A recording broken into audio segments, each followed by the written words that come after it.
Bonsoir, chers téléspectateurs d'Afro Info 243. Merci de nous compter parmi les vôtres et de nous accorder votre confiance. RDC Rwanda, quand ils ont dit qu'ils feraient disparaître le M23, ils voulaient dire même le Rwanda, nous vous ferons disparaître. Eh bien, je ne peux pas l'inviter. Je ne peux pas souhaiter qu'une telle chose arrive.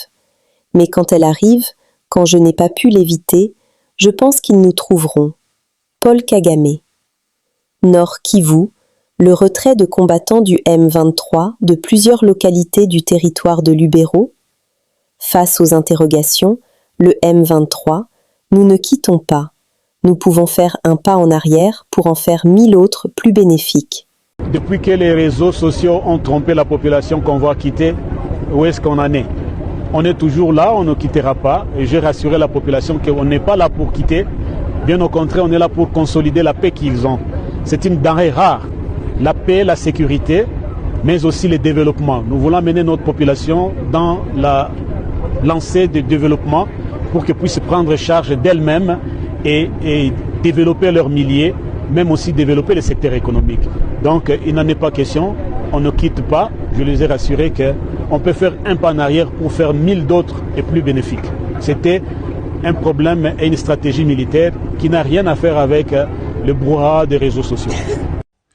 Chers amis, je vous invite ici à cet exercice pour disséquer et démonter le mensonge de Paul Kagame. Monsieur est sorti de sa tanière et comme d'habitude, il dispense le mensonge à profusion.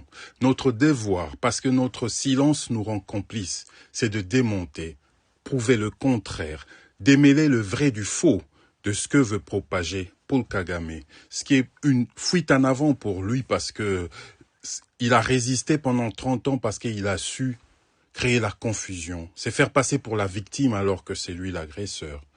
Monsieur Paul Kagame dit « Making people just shut up is going to be more difficult than people think ».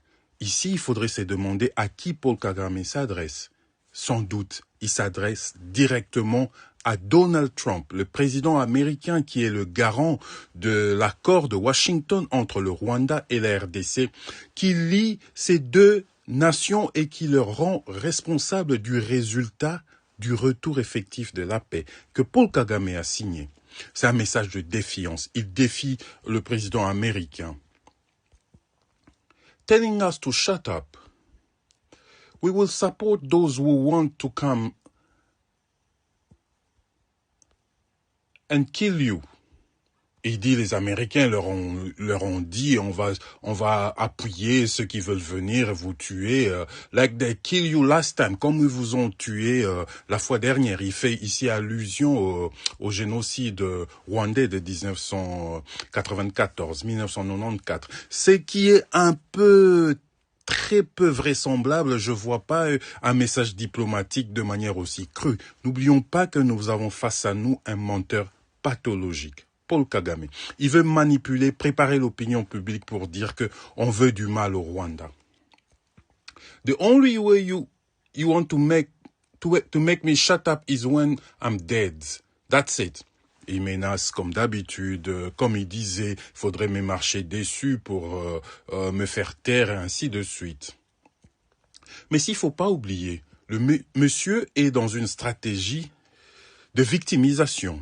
L'agresseur veut se faire passer pour l'agressé. L'opprimeur veut se faire passer par l'opprimé.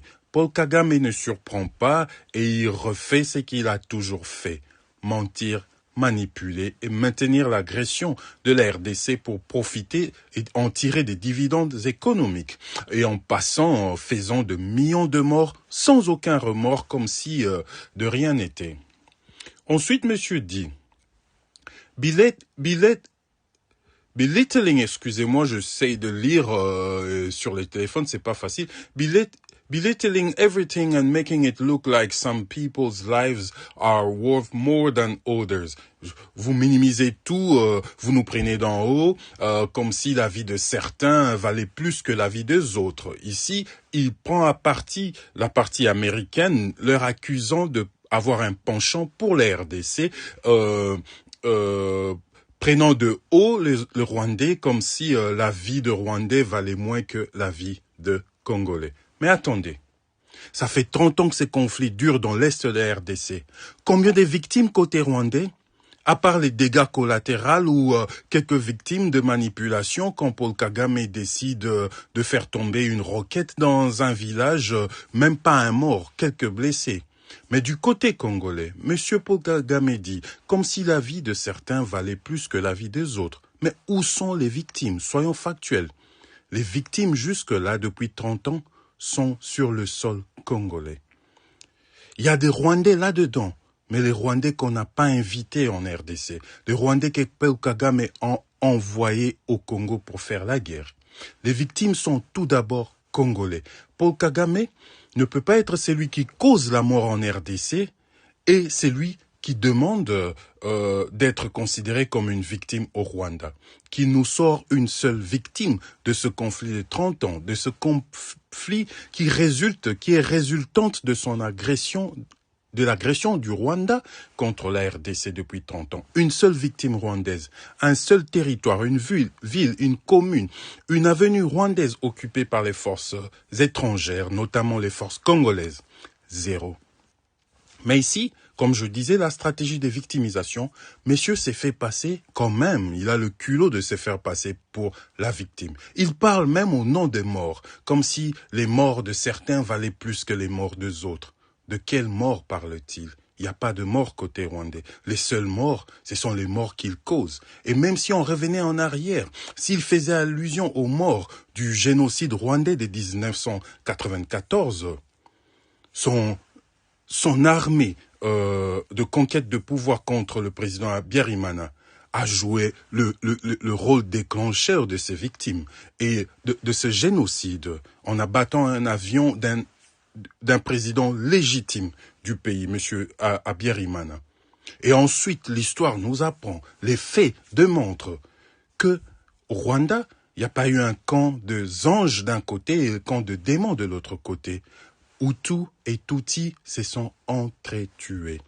Et sur le terrain des opérations, l'avantage était sur le camp Tutsi, parce que c'est l'armée étrangère, ce qu'il fait exactement en RDC aujourd'hui. C'est avec l'appui de l'armée ougandaise que Paul Kagame et ses hommes ont avancé vers Kigali. Ils étaient en supériorité numérique, ils étaient en supériorité technologique, matérielle. Ils avaient les armes d'appoint que l'armée rwandaise de M. Habyarimana n'avait pas, puisque la France lui avait déjà tourné le dos. L'Ouganda a envoyé ses généraux, il a envoyé ses colonels, ses dirigeants, chefs de troupes, de renseignement, y compris Paul Kagame qui occupait un poste important dans le service de renseignement de l'armée ougandaise. C'était une invention de l'Ouganda dirigée par Paul Kagame qui n'était que le numéro 2 au début de cette histoire, avant de zigouiller le numéro 1 pour ensuite en devenir le patron. C'est exactement ce qu'il fait aujourd'hui. Les victimes, si on compte de millions de morts liés au génocide rwandais de 99, ça ne pouvait pas être causé qu'avec des machettes distribuées par les partisans du président Habyarimana, puisque la supériorité matérielle, tactique, militaire reposait entre les mains de Paul Kagame.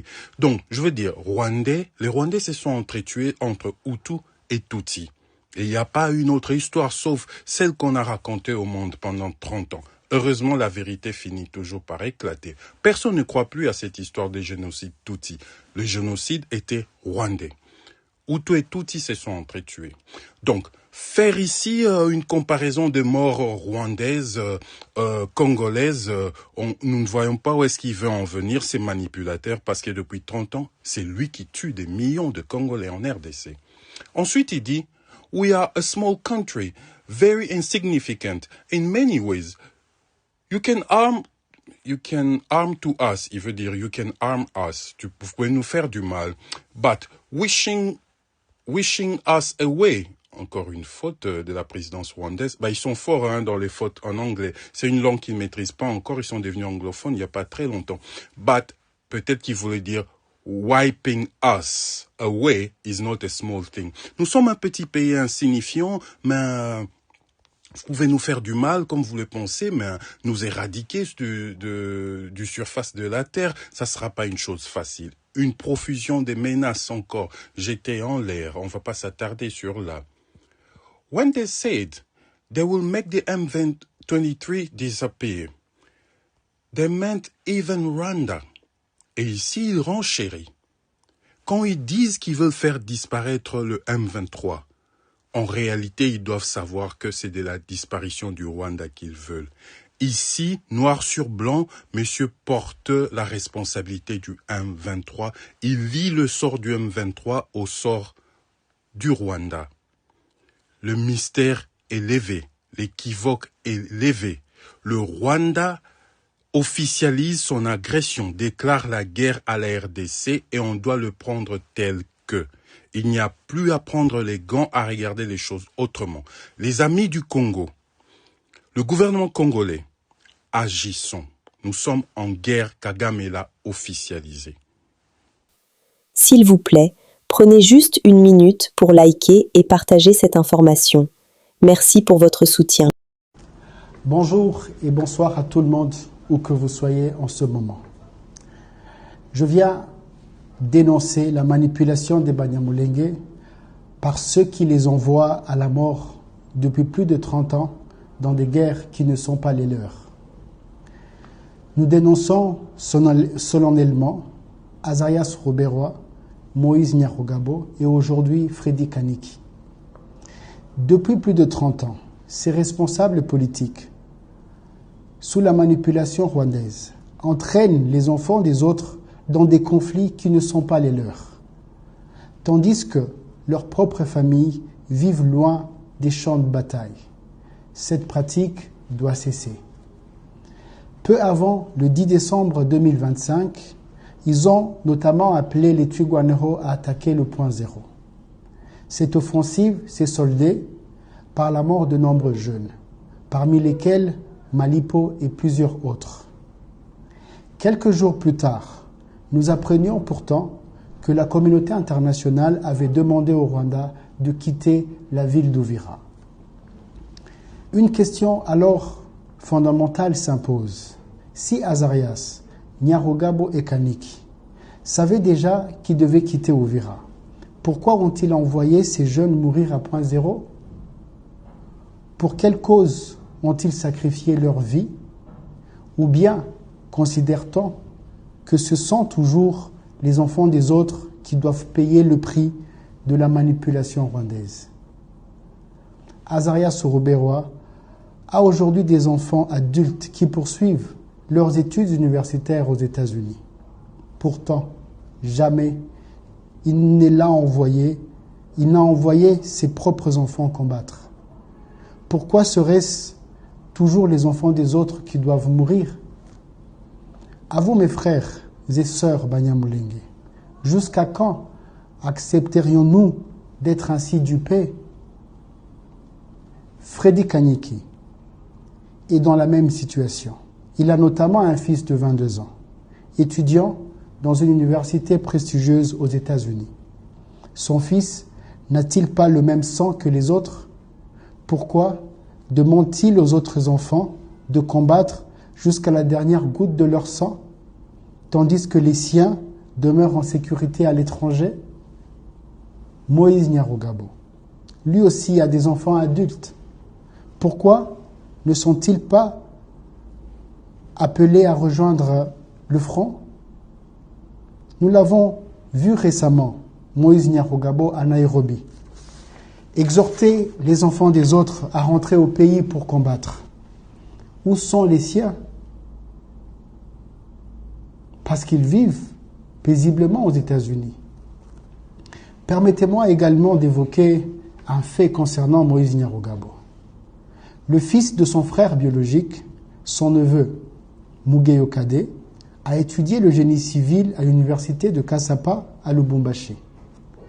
Après ses études, il est parti à Goma dans l'espoir d'y construire un avenir. Quelques mois plus tard, 6 mois, nous avons appris qu'il était appréhendé à Kolwezi, une zone sous contrôle du gouvernement congolais, où il était revenu à la suite d'une opportunité professionnelle. La question mérite d'être posée quand même. Moïse Nyarugabo a-t-il estimé que son propre neveu ne devrait pas mourir comme les autres jeunes que l'on encourage à rejoindre les combats? Pourquoi serait-ce toujours les enfants des autres qui devraient être sacrifiés? Pendant que son proche était mis à l'abri à Kolwezi, lui se rendait à Nairobi pour convaincre les enfants des autres d'aller combattre à Minembwe. Banyamulenge, réveillez-vous. Ne vous laissez plus manipuler. Depuis plus de 30 ans, ces guerres ont emporté des milliers de nos enfants. Depuis l'apparition de Red Tabara en 2015, nous avons été tués. Nos villages ont été détruits, nos biens pillés, tandis que l'ancien président Joseph Kabila observait la situation dans un silence complice. Aujourd'hui, pourtant, Ruberwa et Nyarugabo présentent ce même Kabila comme le protecteur des Banyamulenge. Le ridicule ne tue pas. Pour ma part, je vis à Lubumbashi, où résident de nombreux Banyamulenge.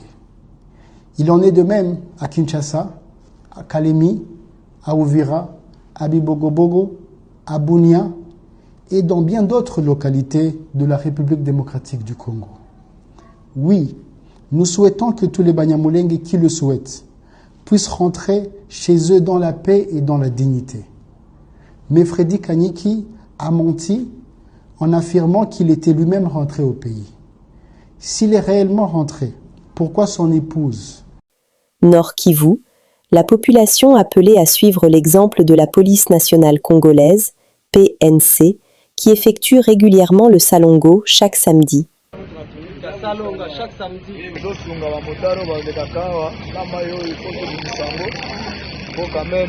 La police du commissariat provincial du Nord Kivu a effectué un salongo sur l'avenue abritant le commissariat provincial le samedi 18 juillet 2026.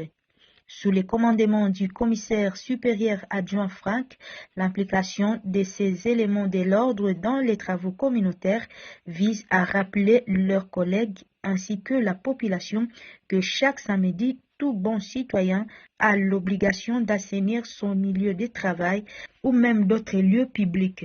Mais aujourd'hui c'est samedi. Chaque personne doit savoir faire le travail chez lui à la maison. Et tout le monde doit se mettre en jour. C'est juste chacun peut faire son travail devant chez soi.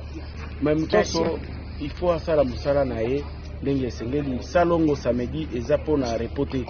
Eza mukula kobongisa liboso ya ndaku nayo, kobongisa soto nyonso eza pembeni ya ndaku nayo, nzinga nayo il faut ezala bopeto. Nde yango wana biso to bandeli nano na biro na biso.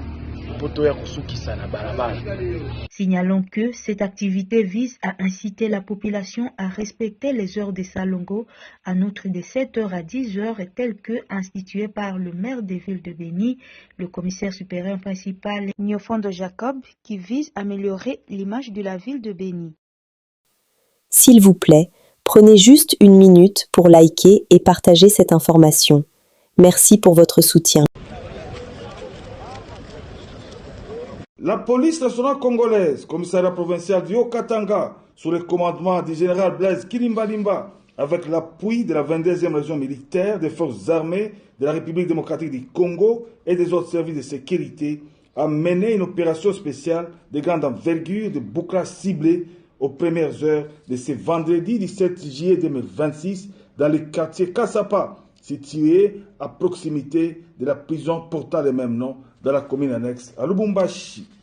Le quartier Kassapa constitue une zone stratégique abritant la prison centrale, 4 camps, dont 2 de la police nationale congolaise et 2 des forces armées de la République démocratique du Congo, une école de police ainsi que les marchés Moïse. Le bilan provisoire de cette opération fait état de plus d'une centaine de présumées personnes interpellées, dont 6 femmes. Les forces de sécurité ont également procédé à la saisie de 3 armes à feu de type AK-47 et FAL. de plusieurs armes blanches, de divers effets militaires et policiers, ainsi que de plusieurs bidons d'alcool prohibés. Yango toye kopesa bino félicitations pour mosala ya lelo. Na maemaso boza kosala mikolo oyo na cadre ya kobatela bato na biloko na bango. Mikro ezali te kasi tokosala makasi toyokana bien oyo bouti kosala nabo boza kosala mikolo nyonso euti koleka babengaka yango prévention ya crime. Yango toye kofélicite biro na kombo ya gouverneur de province oyo apesi ete bamesure préventive etalema. Tokosala yango kino bamenase nyonso ekende musika ya province.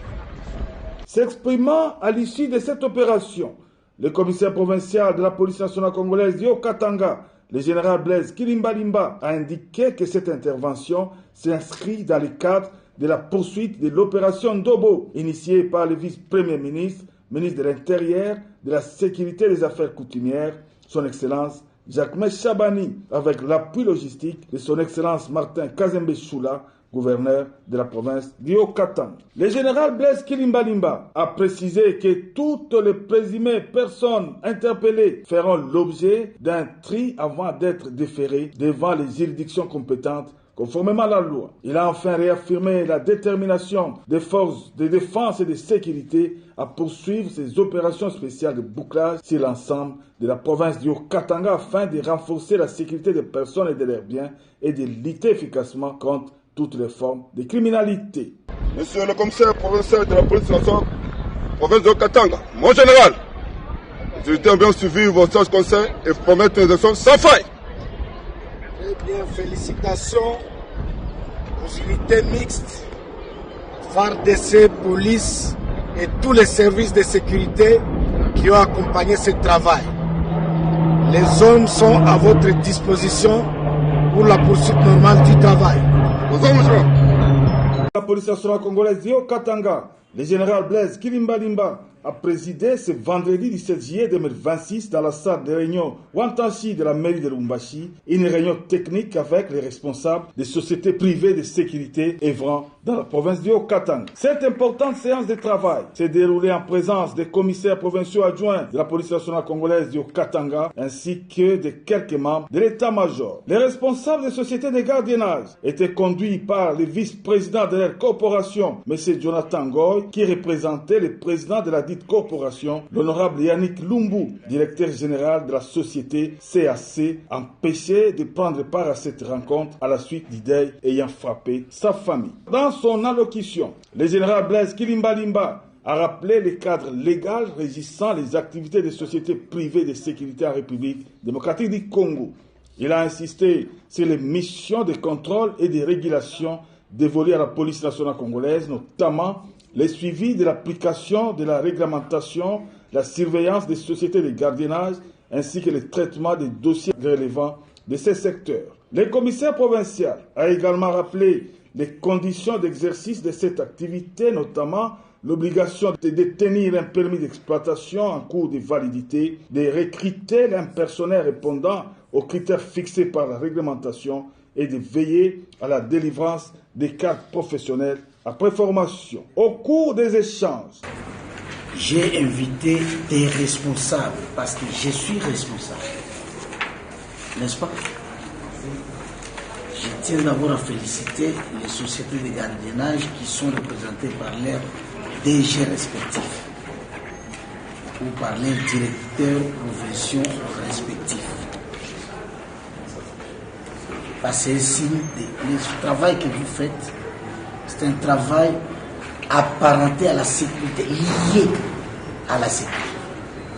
Parce que quand vous suivez les énumérations, c'est presque ce que fait la police ou les services de sécurité, ce que vous faites aussi. Sauf la patrouille sur la voie publique.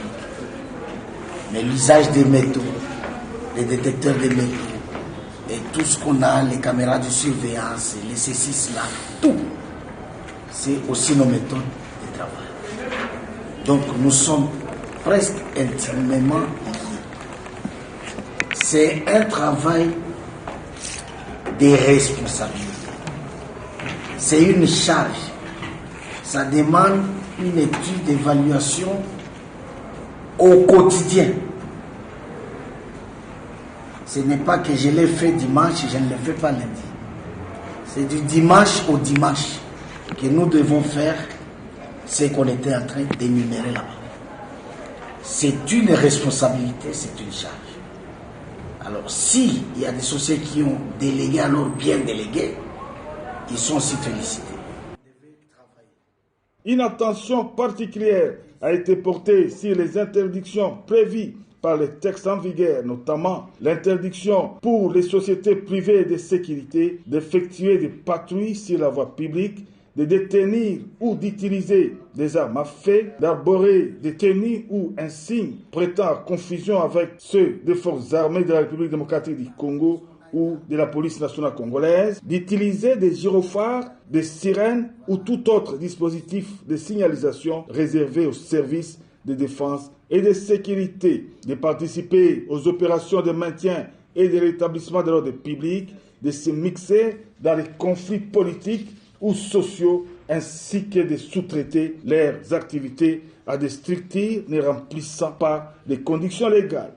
À cette occasion, le général Blaise Kilimbalimba a formulé plusieurs recommandations visant à renforcer la collaboration entre la police nationale congolaise et les sociétés de gardiennage. Il leur a notamment demandé de transmettre régulièrement les rapports d'activité, de faciliter les missions de contrôle des services compétents, de déposer les dossiers administratifs de leurs sociétés et de leur personnel pour le contrôle des routines, de s'abstenir à toute activité assimilable à l'espionnage et de se conformer à toutes les dispositions légales et réglementaires en vigueur. Il a enfin rappelé que la sécurité demeure une mission régalienne de l'État et que les sociétés privées de gardiennage ne peuvent agir qu'en complément de celles-ci dans les limites fixées par la loi. Les participants ont salué l'initiative du commissaire provincial de la police nationale congolaise du Haut-Katanga et se sont déclarés pleinement satisfaits de cette rencontre qu'ils ont qualifiée de constructive, enrichissante et porteuse d'un nouveau dynamisme dans la collaboration entre la police nationale congolaise et les sociétés privées de sécurité de la province.